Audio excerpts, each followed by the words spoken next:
बिस्मिल्लाहिर्रहमानिर्रहीम रब्बि यस्सिर वला तुअस्सिर व तम्मिम बिल खैर।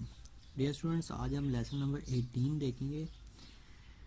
पिछले लेसन में हमने पढ़ा था कि जो 19th सेंचुरी है उसके लास्ट में जो मलेरिया के बारे में है ऑब्जर्वेशन हुई थी, उसकी बेस पे जो साइंटिस्ट हैं उन्होंने एक हाइपोथेसिस बनाया था कि Plasmodium is cause of malaria. तो फिर इस हाइपोथेसिस से बाद में रिडक्शन की गई। फिर साइंटिस्ट ने कहा कि अगर Plasmodium is cause of malaria तो जितने भी पेशेंट्स हैं जो कि मलेरिया जिनको मलेरिया होता है उनके अंदर प्लाज्मोडियम होना चाहिए। तो फिर इस जो डिडक्शंस हैं, ये हाइपोथेसिस है, इसको टेस्ट करने के लिए क्या ये करेक्ट है कि नहीं है, तो फिर एक एक्सपेरिमेंट किए गए थे। तो डिफरेंट जो मलेरियल पेशेंट थे उनको देखा गया था, उनके ब्लड में देखा गया था। तो हमें पता चला कि हकीकत में ही जो एक मलेरियल पेशेंट है उसके ब्लड के अंदर प्लाज्मोडियम होता है। तो आज हम एक और बायोलॉजिकल मेथड को यूज़ करते हुए इसी तरह का एक प्रॉब्लम सॉल्व करेंगे कि इसके बाद एक छोटी सी इंटरेस्टिंग फैक्ट है मलेरिया के बारे में कि जो मलेरिया है इसने सबसे ज़्यादा जो इंसान हैं या लोग हैं वो इसकी वजह से मरे हैं दुनिया में अब तक। The account of malaria is an example of biological problem and how such problems are solve. तो ये एक हमारे सामने एक एग्जाम्पल है कि किस तरह से हम जो बायोलॉजिकल प्रॉब्लम है उसको सॉल्व करते हैं बायोलॉजिकल मेथड को यूज़ करते हुए।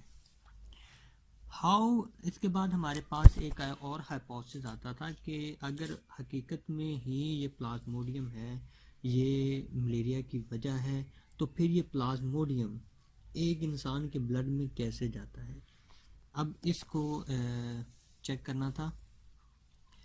उसके बारे में जो साइंटिस्ट की थी वो ये ऑब्जर्वेशन थी, malaria is associated with marches, drinking of marches doesn't cause malaria.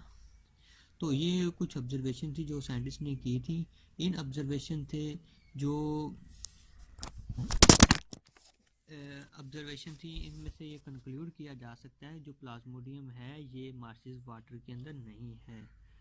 और इससे ये भी साबित होता है कि इसको कैरी करने के लिए कोई जानदार होना चाहिए, कुछ होना चाहिए जो कि इसको कैरी करता है। तो इसके बाद इन 1883 अ फिजिशियन A.F.A. किंग, उसने तकरीबन 20 ऑब्जर्वेशन की थी। उसमें से कुछ इम्पोर्टेंट ऑब्जर्वेशन हैं। जो लोग रात को बाहर सोते हैं उनमें उनको ज़्यादा मलेरिया होता है बेनिस्बत उनकी के जो रात को अंदर सोते थे, अपने कमरों के अंदर सोते थे, तो उनमें बहुत कम मलेरिया होता था। पीपल वो slept under fine nets were less likely to get malaria than those who didn't use such nets। लेकिन जो रात को सोते हुए जो नेट्स इस्तेमाल करते थे, जिसको हम मच्छरदानी भी कहते हैं, तो उनको मलेरिया नहीं होता था, लेकिन जो नहीं यूज़ करते थे उनको मलेरिया ज़्यादा होता था। Individual who slept near a smoky fire usually didn't get malaria। जो लोग स्मोक के इर्द गिर्द सोते थे, क्योंकि ये भी है कि जहाँ स्मोक होता है वहाँ पे ये मलेरिया नहीं होता, मच्छर नहीं होता। तो जो लोग स्मोकी एरिया में सोते थे जहाँ पे स्मोक होता था तो वहाँ पे मच्छर भी नहीं होता था, तो उनको भी मलेरिया नहीं होता था। उसके बाद ये जो ऑब्जर्वेशन थी इनकी बेस पे जो A.F.A. किंग था उसने कुछ एक अपना हाइपोथेसिस दिया था, mosquitoes transmit plasmodium and so are involve in spread of malaria. तो उसने कहा था कि ये बेसिकली वो मच्छर ही हैं जिनकी वजह से ये मलेरिया है ये ट्रांसमिट होता है। उसके बाद इसको फिर डिडक्शन, ये जो हाइपोथेसिस है इसको आपको पता है कि जो हाइपोथेसिस है एक ऐसी प्रोपोजिशन होती है जिसको साइंटिस्ट मान लेता है कि ये ठीक हो सकती है, फिर बाद में उसे डिडक्शन करता है। ठीक है, तो उसके बाद इससे ये डिडक्शन की गई थी कि अगर प्लाज्मोडियम ये जो मॉस्किटो है, अगर ये हकीकत में ही ये प्लाज्मोडियम को ट्रांसमिट करता है तो इसके अंदर प्लाज्मोडियम होना चाहिए। Plasmodium should be present in mosquitoes. A mosquito can get plasmodium by biting a malaria patient. तो इसका मतलब ये भी है कि अगर किसी पर्सन को मलेरिया है, उसको मच्छर बाइट करता है, अगर मच्छर के अंदर पहले से प्लाज्मोडियम नहीं है, उसको बाइट करने के बाद उसके अंदर ये प्लाज्मोडियम है, ये ट्रांसमिट होना चाहिए उसके अंदर। तो उसके बाद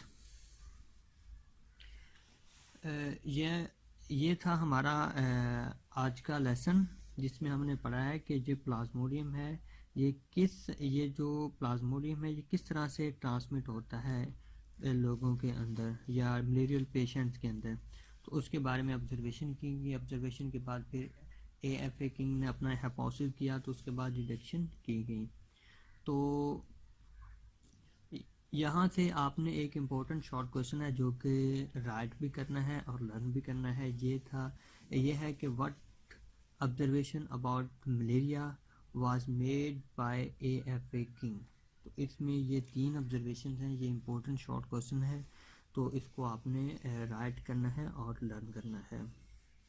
तो इस तरह से ये हमने आज लेसन पढ़ा है। तो इसको फिर यहाँ पे अगर आप बुक से मार्क करना चाहते हैं तो इसको यहाँ से भी मार्क कर लें। Good luck. अस्सलामु अलैकुम वरहमतुल्लाहि वबरकातुहू।